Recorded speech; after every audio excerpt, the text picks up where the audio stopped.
আপনার ছেলে ने हमको छुआ এই জন্য हमारा इतना बड़ा पेट हुआ।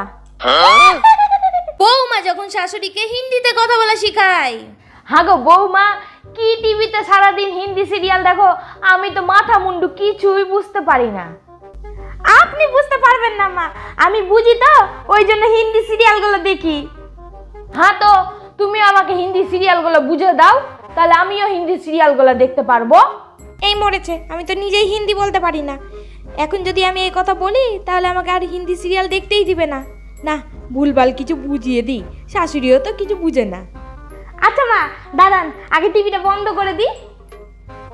শোনো বৌমা, আগে তুমি আমাকে বলো যে তোমার বাচ্চাটা কি করে পেটে আসলো, মানে এটার হিন্দিটা বলো আমাকে। এই মরেছে, কি যে বলি। আপনার ছেলে ने हमको छुआ এই জন্য हमारा इतना बड़ा पेट हुआ।